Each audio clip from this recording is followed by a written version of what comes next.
Good afternoon everyone. In this video lecture, we will learn about how to determine fineness test of cement. How to determine fineness test of cement by sieve analysis method. So, we are having two methods. To determine fineness of cement. First one is sieve analysis method, which we will perform in this lecture. And another one is Blaine's air permeability method. So in this video lecture we will learn about sieve analysis method only. So just we are going to discuss it. Apparatuses. What are the apparatus which we are using in this test? The apparatus are 90 micron sieve. 90 micron sieve. या from more and no number 9 number sieve.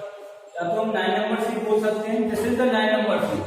You can see that this is the 90 micron. 90 micron, or we can say this sieve is a 9 number sieve, which is available in our lab. Laboratory में ये sieve आपको available होती है. It is used with the lid which is covering fluid. And this is a pen. This is a pen. Pen is used to accumulate the cement, which is passed through the cement through this sieve. So this is a tray. This is a metal tray. So 90 micron sieve, that is also called 9 number sieve. Weighing valence is kept at that side, and the accuracy of that weighing valence is 1 gram. 1 gram की accuracy तक का आपका weighing valence होना चाहिए. And metal tray. This is the tray. You can see this is the tray. This is a metal tray. Theory and concept. Fineness. देखिए मैं आपको वैसे समझा देता हूँ. Fineness. What is fineness? Fineness is the very finer particle size. Because cement is having very fine particle size, because it is grinding by, इससे grind किया गया है, grinding by tube mill के द्वारा ग्राइंड किया गया है. Then the size of cement particle is in the range of 1 micrometer or small fine particle, 1 micrometer to 110 micrometer. This is the normal range of cement particle. So the fineness is the indication of cement particle. Fineness is the indication of size of cement particle, and it is an important parameter. और क्या है ये? एक important parameter है whether cement is fit for use. आप cement को use कर सकते हैं कॉन्क्रीट वर्क में, कंस्ट्रक्शन वर्क में, एनी अदर वर्क में, जो आपका प्लास्टिक वर्क है. ठीक है, तो cement is fit for use और नॉट. आपका सीमेंट यूज करने लायक है या नहीं है, ये चीजों को जानने के लिए हमें फाइनल टेस्ट परफॉर्म करना पड़ेगा. अब हम फाइनल टेस्ट क्यों करते हैं? क्योंकि अगर सीमेंट लम्प में लम्प्स बहुत है, लम्प्स मींस वाइड्स है, जो आपके लम्प्स हैं, जो मिट्टी के या फिर जो मॉइस्चर की वजह से जो पार्टिकल पास आ गए, तो उससे लम्प्स क्रिएट हो गए, तो that is not very much useful in cement. तो हमें वो सीमेंट को रिमूव करना पड़ेगा. तो सारे जो इम्प्योरिटीज हैं, लम्प्स हैं, उनको रिमूव करना पड़ेगा सीमेंट से. ठीक है, तो अभी हम आपको फिर से बताते हैं. The size of cement particle has an important effect on rate at which it will hydrate, because the hydration process depends upon hydration process है सीमेंट का. हाइड्रेशन प्रोसेस क्या होता है? when we are adding water to the cement, cement के अंदर water add करते हैं तो एक केमिकल रिएक्शन होती है.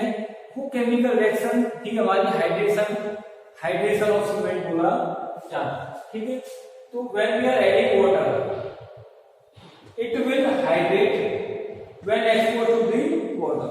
The small particle will react much faster, ठीक है, much quickly than large particle. बहुत महीन पार्टिकल होते हैं, फाइनल पार्टिकल होते हैं सीमेंट के, वो ज्यादा क्विकली रिएक्ट करते हैं एज कम्पेयर टू जो सीमेंट के पार्टिकल बड़े होते हैं। ठीक है, तो फाइनल पार्टिकल जल्दी रिएक्ट करते हैं। और ध्यान रखिएगा फाइनल इज द सीमेंट, ये आपके ऑब्जेक्टिव का भी क्वेश्चन है, जे के पॉइंट ऑफ व्यू से क्वेश्चन कई बार पूछा गया है कि जितना फाइन सीमेंट होगा, finer the cement rate of gain of strength is also higher, उतनी ही ज्यादा रेट ऑफ स्ट्रेंथ ज्यादा होगी और उतनी ही जल्दी वो सेट सीमेंट आपका सेट होना शुरू हो जाएगा।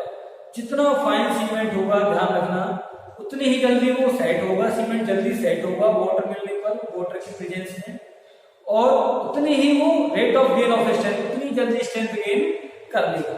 ठीक है, now the small particle will react more quickly than a larger one. ठीक है, अब हम आपको बता दें, तो खैर नॉर्मल सा है, पहले ही मुझे बता देना चाहिए था। 1 माइक्रोन 1 mm के अंदर हमारे 1000 माइक्रोन होते हैं, 1 mm के अंदर आपके 1000 माइक्रोन होते हैं। और जो सीप का साइज है, सीप का साइज है, पार्टिकल सीप का जो साइज दे रखा है वो आपका 90 माइक्रोन की सीप है, 90 माइक्रोन की सीप, इसका भी नाम दिया गया 9 number 9 number. Next, particle size distribution is critical for controlling rate at which cement sets, अभी जो मैंने बताया सीमेंट सेट हो रहा है, एंड गेन ऑफ स्ट्रेंथ, आपका सीमेंट कितने जल्दी सेट होगा और कितने क्विकली वो स्ट्रेंथ को गेन करेगा। ये सारे पैरामीटर्स डिपेंड करते हैं पार्टिकल साइज पे। जितना महीन, जितना फाइन पार्टिकल साइज होगा सीमेंट का, उतना ही जल्दी वो रिएक्ट करेगा, उतना ही जल्दी वो rate of gain of strength achieve करेगा। नेक्स्ट, ग्राइंडिंग प्रोसेस, तो जब सीमेंट मैन्युफैक्चरिंग होता है, at the time of manufacturing of cement there is a tube mill, वहां एक ट्यूब मिल होती है जो जिस मशीन से ग्राइंडिंग की जाती है, ट्यूब मिल बोली जाती है। वो जो मिल होती है वो क्या करते हैं, वहां पर एक वाइड रेंज अवेलेबल होती है। वाइड रेंज क्या है, जो मैं अभी बता रहा था, 1 माइक्रोन से स्टार्ट होंगे आपको पार्टिकल साइज, तो आपको 110 माइक्रोमीटर तक सीमेंट का साइज, पार्टिकल साइज पहुंचता है।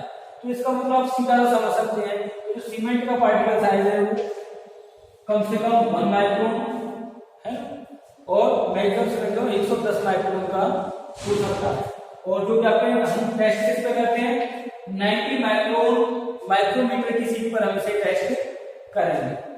तो देखिए टेस्ट प्रोसीजर हम समझते हैं। 100 ग्राम ऑफ सीमेंट, क्या करेंगे, 100 ग्राम सीमेंट लेंगे। अब ये सीमेंट कैसे हम वेगिंग करेंगे, जो हमारे पास वेगिंग मशीन है जिसकी एक्यूरेसी 1 ग्राम तक की है, उस मशीन से हम क्या करेंगे, 100 ग्राम सीमेंट ले लेंगे। ठीक है, वेट करके 100 ग्राम सीमेंट लिया, फिर हम क्या करेंगे, 100 ग्राम सीमेंट को IS 9 नंबर सी पे प्लेस कर देंगे। IS 9 number sieve, this is IS 9 number sieve. ठीक है, तो मैंने पहले से ही ऑलरेडी इस पेन में, ये जो पेन है इसमें 100 ग्राम, देखिएगा 100 ग्राम सीमेंट में ले चुका हूँ। ठीक है, इस सीमेंट में थोड़ी सी लम्स भी है, तो मैं 100 ग्राम सीमेंट ऑलरेडी मैंने वेट करके ले लिया है। उस 100 ग्राम सीमेंट को मैं क्या करूंगा, अभी सीप पर रखूंगा। ठीक है, मैं आपके सामने से करके दिखाता हूँ आपको। ये 100 ग्राम सीमेंट को मैंने सीप पे रखा। नेक्स्ट देखिएगा, break down any air set lumps. Lumps क्या होते हैं, ये जो आपके पार्टिकल्स हैं जो कि आपका मॉइस्चर की वजह से, एयर में जो मॉइस्चर है उसको उसने एब्सॉर्ब किया और पार्टिकल एक्यूमुलेट हुआ और एक लंप बनाया, जो कि इजीली देखना क्रम्बल हो जाएगा। ये देखिए, ठीक है, ये इजीली क्रम्बल हो जाते हैं। तो हमें क्या करना है, इसे सभी जितने भी इसमें फाइनल पार्टिकल, जितने भी कोर्स पार्टिकल के मटेरियल हैं, लम्स है, उनको हमें क्या करना है, इस तरीके से फिंगर्स से हम इसे क्या करेंगे, ग्राइंडिंग कर देंगे, मतलब पूरा थोरोली ग्राइंडिंग कर देंगे। जिससे महीन पार्टिकल साइज अगर है, इफ इन एनी केस, मतलब अगर लम्स प्रेजेंट है उसी केस में करेंगे, otherwise we will not perform this task. ठीक है, चलिए आते हैं। Break down any air set lumps, अगर है कोई lumps then you will grind it in cement sample. Continuous क्या करेंगे, continuously sieve the sample for 15 minutes. ये जो सीविंग, ये जो सैंपल है जो आपने 50 ग्राम 100 ग्राम का सैंपल लिया है, अब मैं क्या करूंगा, मैंने इसमें जो लम्स थे उन सभी को तोड़ दिया और अब मैं इसे सीव करूंगा। सीव करूंगा कितनी टाइम के लिए? Continuously for 15 minute. जैसे हम फ्लोर आटा नहीं छलते घरों में, ठीक है, उसी तरीके से हम क्या करेंगे, ये सीव आपकी 90 माइक्रोन की सीव है। पार्टिकल साइज, उसके साइज है वो आपका क्या है, 90 माइक्रोन का साइज है। तो मैं इसे देखिए नॉर्मल प्रोसेस हो तो उसी तरीके से हम करेंगे इसकी सीविंग। मैं आपको दिखा देता हूँ, इस तरीके से हम इसकी सीविंग करते रहेंगे। सभी लोग देख पा रहे होंगे इसे, ठीक है। अब ये हमने जो सीविंग किया है, इसमें से डस्ट उड़ रही है, तो क्या सीमेंट उड़ रहा है और महीन जो होगा उसमें कोई प्रॉब्लम नहीं है। तो क्या इसका प्रोसीजर क्या है, वेट द रेजिड्यू, जो रेजिड्यू सीमेंट की सीव की सरफेस पर रह जाएगा, जो रेजिड्यू सीव की सरफेस ऊपर टॉप पे अब रह जाएगा सीव होने के बाद, सीव तो नीचे हो जाएगा। और जो कोर्स पार्टिकल होंगे, बड़े पार्टिकल होंगे 90 माइक्रोन से बड़े पार्टिकल, वो तो टॉप में रह जाएंगे। तो 90 माइक्रोन से छोटे पार्टिकल है वो क्या करेंगे, इसमें से सीव से होके बाहर निकल जाएंगे, ठीक है। ये तो बाहर आ जाएंगे 90 माइक्रोन से छोटे पार्टिकल, 90 माइक्रोन से ऊपर वाले पार्टिकल बचे रहेंगे, ठीक है, ऊपर रह जाएंगे। उन्हीं का हमें वजन तोलना है, जो आपके ऊपर पार्टिकल रह जाएंगे उसी का वजन हमें दोबारा से मेजर करना है, ना कि जो पार्टिकल हमने जो इसमें से पास होगा, ठीक है। चलिए वेट द, इसे हम वजन तोल लेंगे। Weight the residue left on the sieve, sieve पे जो बचा रह जाएगा, ऊपर सीव पे जो ऊपर रह जाएगा। आफ्टर सीविंग 9 नंबर सीव, ठीक है, 9 नंबर की सीव से हमने 15 मिनट तक, कितने टाइम तक, 15 मिनट तक जब हम करेंगे, अभी मैंने 15 मिनट नहीं किया है, 15 मिनट तक हमें कम से कम करना है। तो कम से कम मतलब मैक्सिमम फ्री टाइम में आपका मोस्टली जितने भी सीमेंट होगा, जो भी उसमें से निकल सकते होंगे पार्टिकल को निकल जाएंगे। Then after residue will remain on the sieve पर आपका रेजिड्यू है। ये देखिए आपकी सीव है, एक तरीके से जो मैंने सीव दिखाई आपको सीव, और ये इसके पार्टिकल, ये जो साइज है ओपनिंग का, ये ओपनिंग का साइज है आपका 90 माइक्रोन। यही ओपनिंग का साइज क्या है आपका 90 माइक्रोन। 90 माइक्रोन से छोटे पार्टिकल होंगे वो तो सीव से होकर लेकर पास हो जाएंगे, इसलिए बड़े पार्टिकल है वो रेजिड्यू की फॉर्म में रहेंगे ऊपर। चलिए अब हम आपको बता देते हैं फाइनेस ऑफ सीमेंट, ये क्या होता है, ये पता कैसे चलेगा कि कितनी फाइनेस है। तो जो 90 माइक्रोन से जो पास कर जाएगा, इस सीव से जो पास कर जाएगा वो तो इसकी है ही फाइनेस। जो रह जाएगा वही क्या बोली जाएगी कि इस सीमेंट में इतना रेजिड्यू बचा है। तो देखिए मैं आपको बता दूं, ये मतलब फैक्चुअल रिजल्ट्स हैं जो कि पहले से मतलब आपके स्टैंडर्ड वैल्यूज हैं, जो पूछी भी जाती है जेईई के पॉइंट ऑफ व्यू में कि सैंपल अगर आपका ओपीसी सीमेंट का है, ऑर्डिनरी पोर्टलैंड सीमेंट, तो जो रेजिड्यू बचेगा, जो ये वेस्ट जो ऊपर बचा है रेजिड्यू बचेगा, वो आपका 10% यानी कि 10 ग्राम बचना चाहिए। 100 ग्राम का सैंपल लिया था तो 10% तक रेजिड्यू बचना चाहिए, ठीक है। 10% तक रेजिड्यू बचेगा, इसका मतलब 10 ग्राम तक ही उसकी मैक्सिमम 10 ग्राम तक रहना चाहिए। अगर 10 ग्राम तक रह रहा है तो ठीक है, क्योंकि हम बोल सकते हैं इसके पार्टिकल का साइज वही है जो एक्चुअल में होना चाहिए। 90 माइक्रोन की सीव हमने पास करा के।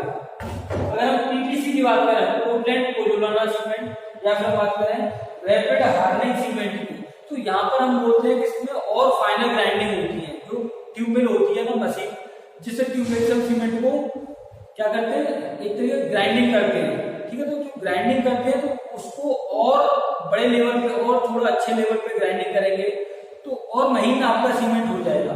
तो क्या बचेगा कि आपका जो 10% था ओपीसी के केस में, अभी 5% रेजिड्यू रह जाएगा मात्र।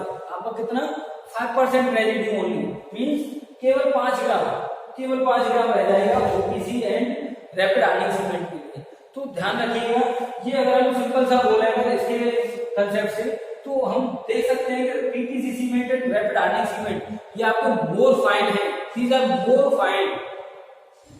OPC cement and rapid hardening cement are much finer than OPC cement.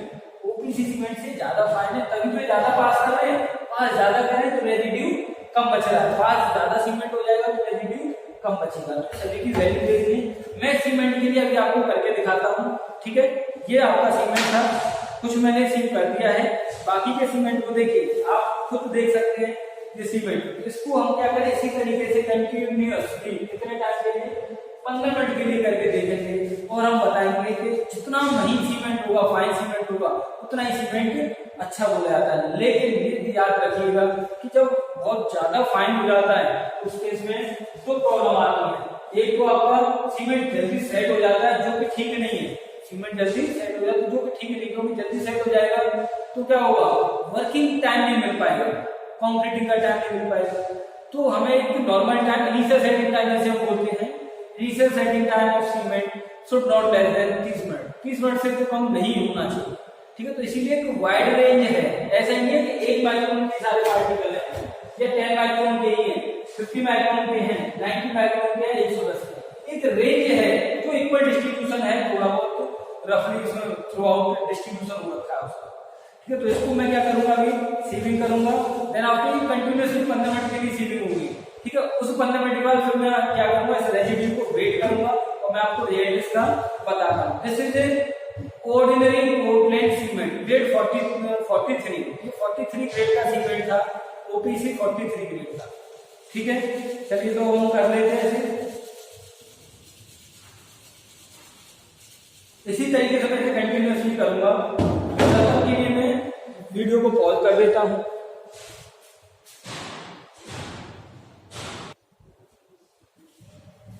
अभी मैं ये सीव करके ला चुका हूं उसे, ठीक है। उसका वेट मेजर किया मैंने, ये जो रेजिड्यू है देखिएगा आपको, ये इसमें क्या लम्स हैं, कोर्स पार्टिकल है, कुछ महीन, ये कोर्स पार्टिकल, बड़े पार्टिकल हैं, महीन नहीं तो फाइन पार्टिकल नहीं, कोर्स पार्टिकल है जो कि सीम के ऊपर बचे हुए रह गए हैं। देखिएगा ये जो पार्टिकल हैं ये वो पार्टिकल होंगे जो कि सीम के ऊपर आपके रह गए हैं, जो आपके लम्स बने हुए हैं। सीमेंट में लम्स तो प्रेजेंट होना ही नहीं चाहिए, ठीक है। लेकिन सब प्रेजेंट है क्योंकि 3 महीने से पुराना सीमेंट था, तो उसको हम केवल टेस्ट के लिए रखा हुआ है, वो करते भी रहते हैं। तो इससे क्या है, देखिए इसमें जो पार्टिकल है, देख रहे हैं आप सबको, तो मोटे पार्टिकल के ऊपर रह गए, जिसका कि आपका 8 ग्राम में अप्रोक्स ये आया है, ये जो निकल के आया है जैसे 8 ग्राम। तो हम आपको बता दें 10 ग्राम से कम होना चाहिए, मतलब 10% से कम होना चाहिए। ओपीसी 43 ग्रेड का था, तो हम क्या कह रहे हैं 10 ग्राम से कम होना चाहिए, तो 8 ग्राम निकल के आपका आया है। इस तरीके से हम पूरे टेस्ट प्रोसीजर को कर लेते हैं। और आप लोग केवल इतना समझिएगा, ये अभी मैंने क्या किया था, मैंने लिड को नहीं लगाया इसके ऊपर, इस तरीके से हम चाहते थे सिर्फ लिड भी लगाते थे, ठीक है। और ये लगाना भी होगा, लिड इस तरीके लगा देने पर ही हम क्या करते हैं सीविंग करते हैं। इससे जो आपका जो सीमेंट है वो आपके नापों में न जाए, तो उड़े नहीं और बाहर की तरफ न जाए, तो वो हमें केयर से ही किया है, कोई प्रॉब्लम नहीं है। तो ये पूरा आपका टेस्ट है sieve analysis of final test of cement, जो कि सीव मेथड हम बोलते हैं, सीविंग मेथड। एक और है, वो है आपका एयर परमेबिलिटी टेस्ट, ठीक है। वो भी हम नेक्स्ट किसी वीडियो में दिखाएंगे। आज तक के लिए इतना ही, थैंक यू।